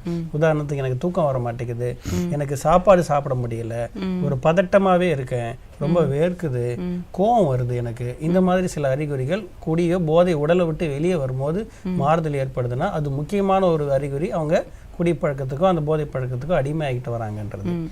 ரொம்ப முக்கியமாக நான் கொஞ்சம் சாப்பிட்றேன் அப்படின்னு நினச்சிட்டு போவாங்க, ஆனால் கண்ட்ரோலை மீறி அவங்க குடிச்சிட்டு வழியில் விழுந்து போகிற அளவுக்கு மாற போகிறது, கட்டுப்பாடை இழக்கிறது. ரொம்ப முக்கியமாக இன்றைக்கி குடும்ப ரீதியான விஷயம். முன்னாடிலாம் எங்கள் கூட சந்தோஷமாக வந்து எங்கள் கூட பசங்களோட நேரம் செலவு பண்ணுவார், வீட்டுக்கு வருவார், எங்களுக்கு எதாவது வாங்கி கொடுப்பாரு. இப்போ எங்கள் எல்லாரையும் மறந்துட்டார். பசங்க படிக்கும் போது கூட அவர் அதை பற்றிலாம் யோசிக்காமல் முழு நேரமும் அவரோட மகிழ்ச்சின்றது குடியினால் மட்டுமே ஏற்படுது அப்படின்ற ஒரு அபிப்பிராயமாக இருக்கட்டும். கடைசியாக ஒரு விஷயம் சொன்னாங்க, ஏற்கனவே வந்து நான் ஆஸ்பத்திரி அழைச்சிட்டு போனேன், அவருக்கு உடல் குடி போதை பழக்கத்தினால நான் உடலில் பாதிப்பு இருந்து டாக்டர் சொன்னாங்க, மருத்துவர் பரிந்துரை செஞ்சும் நான் உயிருக்கு ஆபத்தாக ஆயிடும்னு தெரிஞ்சிருந்தோம், என்னால் அதை கட்டுப்படுத்த முடியலை அப்படின்றது. ஸோ இப்போ நான் சொன்ன இந்த 6 அறிகுறிகளில் ஏதாவது ஒரு 2 அறிகுறிகள் ஒரு தனிநபர் ஒருத்தருக்கு இருந்தது அப்படின்னா அது ஒரு போதை பழக்கத்துக்கு அடிமையானதுக்கான ஒரு ஊர்ஜிதப்படுத்துகிற மாதிரி விஷயம். ஏன் அதை நம்ம பார்க்கணும் அப்படின்னா, இந்த மாதிரி அடிமையாகிற கேட்டகரிக்கு அவங்க மூவ் ஆகுறாங்க, அடுத்தது மாறுறாங்க அப்படின்னா அவங்களுடைய வாழ்நாள் அடுத்து 5 வருஷம்னு சொல்கிறதே ரொம்ப கேள்விக்குறிதான். Okay, right. இப்போ அவங்க சொன்னாங்க, என்னோட வீட்டுக்கார் கண்ட்ரோல் மீறி போறாரு, எங்களால் சொல்லியும் கேட்க முடியல, அழைச்சி போக முடியல அப்படின்றது. ஈவன் அவருக்கு மருத்துவம் பார்க்க போகிறல கண்ணுக்கு சிகிச்சை எடுத்துட்டு இருக்கும்போதே டீ குடிச்சிட்டு வரேன்னு போயிட்டு பாதி வழியில் வர வேண்டியதாகிடுச்சுன்னு அவரோட சிந்தனைகள் எப்போல்லாம் போய் நம்ம எப்படி எடுக்கலாம் அப்படின்றத வச்சு சிந்திச்சுக்கிட்டே இருக்குதுன்றது அவர் போதை பழக்கத்துக்கு அடிமையாகிட்டு இருக்காருன்றது. ஸோ இதை நம்ம முதல்ல எடுத்து அவங்களுக்கு புரிய வைக்கிறது. பல பேர் என்னன்னா, நான் அந்த அளவுக்கு அவங்க சொல்கிற மாதிரி நான் லைட்டாக தானே குடிக்கிறேன் அப்படின்னு தன்னைத்தானே நியாயப்படுத்திக்கிட்டு, உண்மையாக சொல்லப்போனால் தன்னைத்தானே ஏமாற்றிக்கிட்டு பல பேர் இருக்கிறது தான் இன்னைக்கு. இதுவும் ஒரு சுகர் பிபி மாதிரி சார் சொன்ன மாதிரி ஒரு நோய். இதுக்கு ஒரு சிகிச்சை எடுக்க முன் வரணும். சரி, சிகிச்சை எடுக்க முன் வர விருப்பப்படலையா, அடுத்த கட்டமாக என்ன பண்ணலாம், நம்ம எவ்வளோ சொல்லியும் கேட்கலையா அப்படின்னா நம்ம சட்ட ரீதியாக என்ன சொல்கிறாங்கன்னா, உங்களுடைய அருகாமையில் இருக்கிற ஒரு காவல் நிலையத்தில் போயிட்டு நீங்கள் ஒரு புகார் கொடுக்குறீங்க அப்படின்னா அவர்னாலேயோ அவர் சார்ந்தவங்களுக்கு என்ன பாதிப்பு வருதுன்றீங்கன்னா அவங்க காவல்துறை சப்போர்ட்டோட அவங்க அருகாமையில் இருக்கிற ஒரு போதை மறுவாழ்வு மையமாக இருக்கட்டும், ஒரு மருத்துவமனையாக இருக்கட்டும், அங்கே அழைச்சிட்டு போயிட்டு அவங்கயே ஒரு மாதம் அளவுக்கு வைத்திருந்து முழு மது பழக்க சிகிச்சைகளுக்கு ட்ரீட்மெண்ட் எடுத்துகிட்டு வெளியே வர்றது தான் சிறந்த முறை. ஆனால் நிறைய பேருக்கு அது எப்படி கொண்டு போகணும் அப்படின்ற ஒரு விஷயம் தெரியல. அதனாலேயே எங்கே சொன்னால் கேட்க போகிறாரு, நான் சொன்னால் கேட்க மாட்டாரு, எங்களால் முடியல அப்படின்னு சொல்கிறாங்க, தற்கொலை பண்ணிக்கலாமான்ற அளவுக்கு கூட அவங்க வந்துடுறாங்க. உண்மையிலே மேடம், இதில் வயசு ஒரு காரணம். இப்போ பெரும்பாலும் நம்ம நோயாளிகள் வருகின்ற போது ஒரு 55 வயசுக்குள்ளே இருக்கிற மாதிரி இருந்தால் ஓரளவுக்கு அவங்க அக்செப்டன்ஸ் இருக்கும். அவங்க கேட்டோன்னா, ஆமாம் சார் வயசு 60 ஆகி போச்சு, இன்னும் இருக்கிறது நான் 5 வருஷமோ 10 வருஷமோ குடிச்சிட்டே போயிடுறேன்.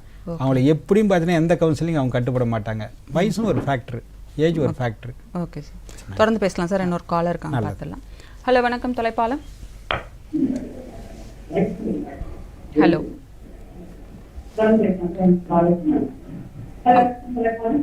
வணக்கம். வணக்கம் சார், உங்க டிவி வால்யூமை மியூட்ல போடுறங்க. மேடம், எனக்கு வந்து ஒரு 4-5 கேள்வி இருக்கு மேடம். நீங்க கேக்குறதுக்கு முன்னாடி டிவி வால்யூமை மியூட்ல போட்டிங்கன்னா தான் நம்ம ஈஸியா பேச முடியும். எல்லாம் நிறைய டிஸ்டர்பன்ஸ் சார். மியூட்ல போட்டேன் மேடம். உங்க பேர் என்ன, எந்த ஊர்ல இருந்து பேசுறீங்கன்னு சொல்லிடுங்க. சென்னை மாதவரத்துல இருந்து பேசுறேன் மேடம். சொல்லுங்க சார், உங்க சந்தேகத்தை கேளுங்க. இப்ப 3 விதமான ட்ரிங்க் இருக்காங்க, சோசியல், அக்கேஷனல், பர்மனன்ட். இதுல வகைப்படுத்தி இந்த குடிகாரங்க வந்து நிறைய இடத்துல குடிச்சுட்டான் அப்படின்ட்டு இவங்க உண்மையாவே குடிச்சிட்டு தப்பு பண்ணா இவங்க மேல இப்படி உண்மையாவே நிறைய பேர் குடிச்சுட்டாங்கிறதுனால அவங்க தெரிஞ்சுதான் குடிச்சுட்டு எல்லாமே செய்யறாங்க. ஆனா நிறைய பேர் குடிக்கிறாங்க. இது இந்த 3 விதமா சோசியல் ட்ரிங்கரை வந்து அக்கேஷனல் ட்ரிங்கரை மாத்தி எப்படி படிப்படியா குறைக்கிறதுக்கு அதுக்கான வழிமுறையும், இது வந்து இந்த குற்றங்களை தடுக்கிறதுக்கு உண்மையாவே அவங்க வந்து நோயின்னு கூடுறீங்க, அவங்கள வந்து வண்டியில இடிச்சிடுறாங்க, எல்லாம் பண்றாங்க. எங்களுக்கு பாவம் அவங்க உண்மையான ட்ரிங்கரை வந்து அவங்க உண்மையாவே மனநோயாளி அதை எப்படி கண்டறியறது, எப்படி அவங்கள ஐடென்டிஃபை பண்றது, அந்த மாதிரி கேள்வி இருக்கு. கேட்கலாம் சார். இதை பற்றி தான் நிறைய பேசிட்டே இருக்காங்க. நீங்கள் பிகினிங்லேருந்து கேட்டுட்டு இருந்தீங்கன்னா அப்போ உங்களுக்கு புரிஞ்சிருந்திருக்கும். இருந்தாலும் நீங்கள் வந்து திரும்பவும் பார்க்கணும் அப்படின்னு நினச்சிங்கன்னா நம்மளுடைய டிடி புதுச்சேரி அப்படின்ற யூடியூப் சேனல்லையும் இந்த ப்ரோக்ராம் இருக்கும். எப்போவுமே நீங்கள் திரும்பவும் பார்த்துக்கலாம். இருந்தாலும் உங்கள் சந்தேகங்களுக்கு நம்ம சார் கிட்ட கேட்கலாம். டிவி வால்யூமை மியூட்டில் போட்டுருங்க. அதாவது அவர் சொன்ன மாதிரி சோஷியல் ட்ரிங்கர், அக்கேஷனல் ட்ரிங்கர் அப்படின்னு சொல்கிறோம். ஒரு ஃபங்க்ஷன் வந்தால் தான் நான் சாப்பிடுவேன், இல்லை நான் என்னைக்காவது வார எண்டு கடைசியில் மட்டுமே நான் குடிப்பேன், இந்த மாதிரி சில பழக்கங்கள் இருக்கிறவங்க அந்த நிலையிலே இருக்க மாட்டாங்க. ஸோ அடுத்த நிலையில் நான் வெக்கேஷனலாக நைட்டில் மட்டும் குடிக்கிறேன், நான் லீவ் நாள்னா பகல்லையும் சேர்த்து குடிக்கிறேன்றது, காலப்போக்கில் அது தினசரி நைட்டாக மாறுறது, அப்புறம் கொஞ்சம் லீவ் நாளில் பகலில் மாறுறது. ஸோ இது அதிகரிச்சுக்கிட்டே போகக்கூடிய ஒரு தன்மை அப்படின்ற ஒரு விஷயத்தை நல்லா தெரிஞ்சுக்கணும். ரெண்டாவது, இந்த மாதிரி சோஷியல் ட்ரிங்கராக இருக்கிறாங்கன்றவங்களுக்கு முதல்ல ஒரு 2% கம்மியாக இருக்கிறவங்க வந்து இந்த சோஷியல் ட்ரிங்கராக மட்டுமே வாழ்நாளில் இருப்பாங்க. பட் தன்னை தானே அவங்க லேபிள் பண்ணிக்கிற சொல்லக்கூடிய வார்த்தைகள் நான் ரொம்ப மோசமான ஒரு போதைப் பொருளுக்கு அடிமையானவங்க இல்லைன்றது. சில டெக்னிக்ஸ் நாங்கள் கற்றுக் கொடுப்போம். உதாரணத்துக்கு நான் என்னைக்காவது ஒரு நாள் தான் குடிக்கிற ஒரு ஆள், இப்போ ஃப்ரெண்ட்ஸ் ஃபங்க்ஷனுக்குலாம் நான் போய் மீட் பண்ணுறேன் அப்படின்னா அங்கே எல்லாரும் என்னை வற்புறுத்துறாங்க அப்படின்னா சில ஸ்கில்ஸ் நாங்கள் வந்து உளவியல் கவுன்சிலிங்கில் கற்றுக் கொடுப்போம். உதாரணத்துக்கு இப்போ கிரேவிங் மேனேஜ்மெண்ட்ன்றோம், குடி சார்ந்த சிந்தனைகளை எப்படி கட்டுப்படுத்துவது.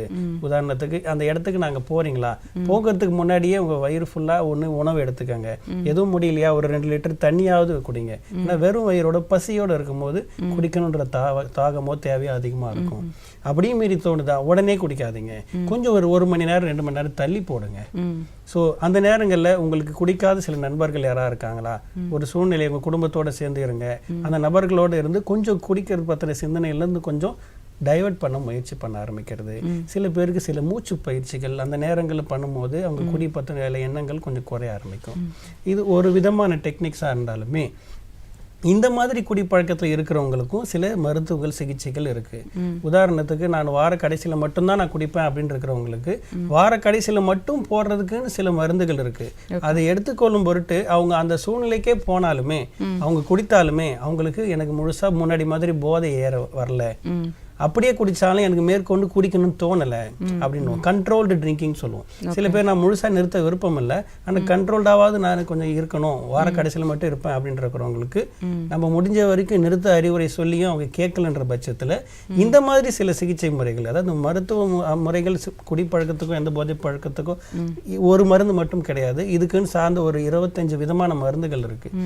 அந்த தனிநபருக்கு என்ன மருந்து தேவைப்படும். உதாரணத்துக்கு முன்னாடி ஒருத்தவங்க வந்து தன்னோட மனைவி இறந்துட்டாங்க, அந்த கஷ்டத்துக்காக குடிக்கிறாரு அப்படின்றாங்க. ஸோ இப்போ அவங்க மன அழுத்தம் தான் அதுங்களுக்கு குடிக்கிறதுக்கான ஒரு பெரிய காரணம் அப்படின்னா அது சார்ந்த சிகிச்சையோ மருந்துகளோ எல்லாமே சேர்த்து கொடுக்குற பட்சத்தில் அந்த நபருக்கு குடி சார்ந்த மருந்துகளே தேவைப்படாது. ஒரு மன நாளுக்கு ஆலோசனை கொடுத்தா கூட முழுசாக வெளியே வர முடியும். சார், இப்போ வந்து நீங்கள் நிறைய வந்து விழிப்புணர்வு நிகழ்ச்சிகள்லாம் கொடுத்துட்டு வரீங்க. எந்த மாதிரியான நிகழ்ச்சிகள்லாம் வந்து யார் யாருக்கெல்லாம் கொடுத்துட்ருக்கீங்க இந்த குடி சார்ந்து அவங்க அந்த போதைக்குள்ளார போகாமல் இருக்கிறதுக்கு? நம்ம மையத்தினுடைய நோக்கம் முதல்ல வந்து அவேர்னஸ்ஸு, ட்ரீட்மெண்ட்டு, பிறகு வந்து ரீஹபிலிட்டேஷன் சொல்கிறோம். அவேர்னஸ்ன்றது வந்து பள்ளிகள், கல்லூரிகள், யூத் கிளப்பு, பிறகு மாத சங்கங்கள், இந்த மாதிரி இருக்கிறவங்கிட்ட போயிட்டு நாங்கள் வந்து அவேர்னஸ், அதாவது நோட்டீஸ் கொடுப்போம், இல்லை வாயில் மொழியாக சொல்லுவோம். அதை தவிர வந்து அவங்களுக்குள்ள ஒரு போட்டி, கட்டுரை போட்டி, பேச்சு போட்டி, ஓவிய போட்டியின் மூலியமாக அவங்க உள்ளுக்குள்ளே இருக்கக்கூடிய அந்த பாதிப்புகளை என்னன்னு கேட்டால் எக்ஸ்பிரஸ் பண்ணுவாங்க. அதே மாதிரி எல்லா ஸ்கூல்லையும் எல்லா கல்லூரிகள் அந்த மாதிரி கிளப்பு எல்லா மாதிரிலாம் நம்ம பண்ணிட்டு இருக்கோம். ஓகே, அந்த மாதிரி பண்ணிட்டு இருக்கிறோம். நல்லதுங்க சார். அது மாதிரி போட்டு அவங்களுக்கு பரிசும் கொடுக்குறோம். வெற்றி பெற்றவர்களுக்கு முதல் 2, 3 சர்டிஃபிகேட்டு பரிசு எல்லாம் கொடுத்து அவங்கள ஊக்கப்படுத்துகிறோம், என்கரேஜ் பண்ணுறோம். Okay, thank you sir. Doctor sir, alcohol anonymous அப்படின்னா என்ன, அதை பற்றி கொஞ்சம் விளக்கமாக சொல்லுங்கள். ஆல்கஹால் அனானிமஸ் அப்படின்ற ஒரு விஷயம் நம்ம ஊரில் இருக்கிற பல பேருக்கு தெரியாத ஒரு விஷயம். அப்படின்னா என்னன்னா, இது முதல்ல அமெரிக்காவில் துவங்கின ஒரு இயக்கம். இது மருத்துவம் சார்ந்த ஒரு இயக்கமே கிடையாது. இது வந்து ஒரு எப்படி ஒரு கிராமத்தில் வந்து மகளிர் சுய உதவிக்குழு இருக்குதோ அதே மாதிரி இது குடி பழக்கத்தில் சிகிச்சை எடுத்துட்டேன், நான் இன்னைக்கு நிறுத்திட்டேன், இன்னைக்கு நான் என்னோட குடியை நிறுத்தினதுக்கு அப்புறம் தொடர்ந்து அந்த நிலையிலேயே நான் மெயின்டைன் பண்ணணும் அப்படின்றதுக்காக. ஏன்னா குடிப்பழக்கத்தில் இருக்க பல பேர்கிட்ட இருக்கிற பிரச்சனை என்னன்னா, கொஞ்ச நாள் குடிக்காம இருந்தாங்க சார், திரும்ப சாப்பிட்டுட்டாரு சார், ஒரு ஃபங்க்ஷன் போனால் சாப்பிட்டுட்டோம். ஸோ இந்த மாதிரி ஒரு விஷயங்கள் ஒரு காமனாகவே ஒரு 100ல் ஒரு 70% பேஷண்ட் எங்கள்கிட்ட சொல்கிற ஒரு விஷயம். அந்த மாதிரி நபர்கள் தொடர்ந்து மருத்துவ சிகிச்சைக்கு முன்வராத பட்சத்தில் குடிப்பழக்கத்திலேருந்து மீண்டு வெளியே வந்தவங்க அவங்களா சேர்ந்து ஒரு குழு ஒன்று அமைச்சு அதுக்குன்னு ஒரு 12 கோட்பாடுகள் அடிப்படையில் அவங்க குடியை நிறுத்தி அவங்க நார்மல் சகஜ வாழ்க்கைக்குள்ளே போக ஆரம்பிச்சும் போது அவங்க எப்படிலாம் வெளியே வந்தாங்க அவங்க ஃபேஸ் பண்ணிட்டு இருக்க அவங்க சந்திக்கிற தினசரி கஷ்டங்கள் எப்படி, அதுலேருந்து அவங்க மீண்டு எப்படி வெளியே வந்தாங்க அப்படின்னு ஒரு குழுவாக எல்லாரும் ஒன்றா சேர்ந்து ஒரு வாரத்துக்கு ஒரு தடவை அவங்க மீட் பண்ணி பேசுகிற போது ஒருத்தவங்க இன்னொருத்தவங்களோட வாழ்க்கையிலேருந்து பல விஷயங்கள் உள்வாங்க ஆரம்பிப்பாங்க. ஸோ இது அவங்களோட வாழ்க்கையில் நடக்கிற போது அதை முன்கூட்டியே அவங்க தவிர்க்க முயற்சி பண்ணுவாங்க. ஸோ இந்த ஆல்கஹால் அனானிமஸ் அப்படின்றது எல்லா மாவட்டங்களிலும் மாநிலங்களும் உலகம் முழுக்கவும் இருக்குது. உங்களுக்கு சந்தேகமாக இருந்ததுன்னா நீங்கள் உங்கள் கூகுளில் உங்கள் பக்கத்தில் இருக்க ஆல்கஹால் அனானிமஸ் குரூப் போட்டிங்கனாலே அந்த குழு எங்கே இருக்குது, யார் இருக்காங்கன்னு சொல்லுவாங்க. இது மருந்து சார்ந்த சிகிச்சையோ எதுவுமே கிடையாது.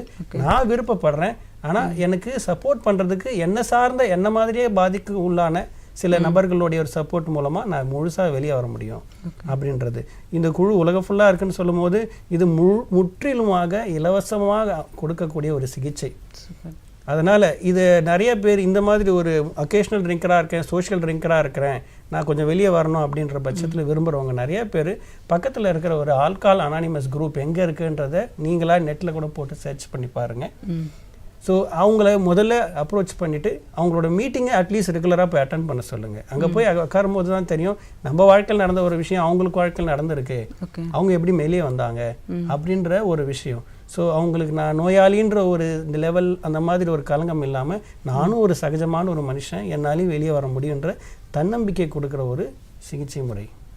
ரொம்ப நன்றி சார், ரொம்ப அழகாக சொன்னீங்க. இது ஒரு முக்கியமான விஷயமா இருக்கும் சார். இப்போ வந்து நம்மளோட நிகழ்ச்சியோட இறுதி பகுதிக்கு வந்தாச்சு.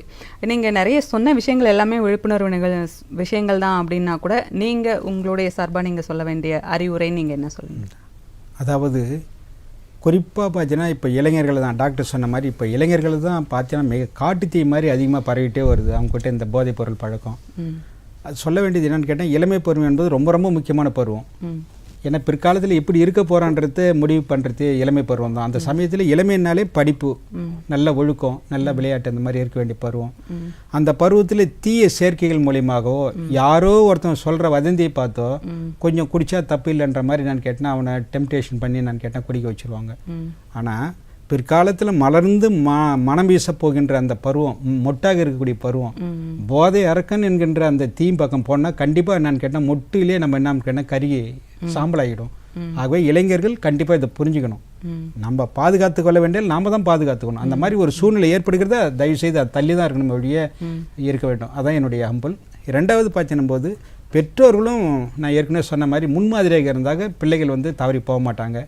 பிள்ளைங்கள்னாலே நிறைய விஷயங்கள் வந்து அப்பா அம்மா கிட்ட சொல்லணும்னு ஆசைப்பட்டு வருவாங்க. அந்த மாதிரி சமயத்தில் அவங்க ரிஜெக்ட் பண்ணுனா கண்டிப்பாக என்னன்னு கேட்டால் அந்த மாதிரி தீய நட்புல தான் போய் சேர்ந்துருவாங்க. ஆகவே பெற்றோர்களும் ரொம்ப முக்கியம் தான், கேட்கணும். ரொம்ப நன்றி சார், ரொம்ப அழகாக சொன்னீங்க.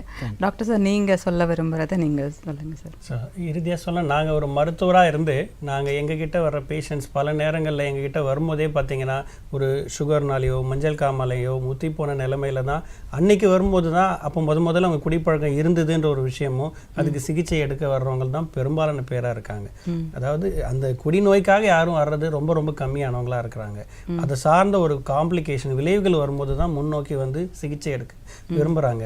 விஷயம் என்னன்னு கேட்டிங்கன்னா பல பேர் வந்து அவங்க குடிப்பழக்க ஆரம்ப ஸ்டேஜில் இருக்கும்பொழுது சரியான ஒரு அணுகுமுறையோட குடும்பம் சப்போர்ட் பண்ணி அழைச்சிட்டு வந்திருந்தாங்க அப்படின்னா, சார் சொன்ன மாதிரி ஒரு குழந்தை சின்ன வயசில் என்னைக்கோ ஒரு நாள் ஒரு சிகரெட் பிடிக்கிறான், ஒரு புகையிலை பயன்படுத்துகிறான் அப்படின்னும் போது அவனுக்கு சரியான விதத்தில் ஒரு கவுன்சிலிங் கொடுத்து அவனுக்கு கொண்டு வந்திருந்தோம் அப்படின்னா இந்த காம்ப்ளிகேஷன் வரும்போது பாதிப்பை தடுக்கலாம்.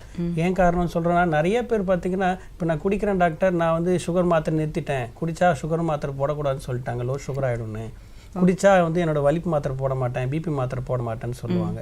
உண்மையிலே குடினால இறக்கிறத விட குடி கூட சேர்ந்து அவங்களுக்கு உடல் ரீதியான உபாதைகளுக்கு அவங்க தகுந்த சிகிச்சை எடுக்க மறுக்கிறதுனால, உதாரணத்துக்கு எனக்கு ஒரு டிபி இருந்தது, நான் டிபிக்கு மாத்திரை 6 மாதம் சாப்பிடணும்னு சொல்கிறாங்க, ஆனால் இடையில குடித்ததுனால அந்த டிபி மாத்திரை எடுத்து ஏதாவது ஆயிடுமோன்ற ஒரு பயத்தில் நான் அதை நிறுத்திட்டேன்றாங்க.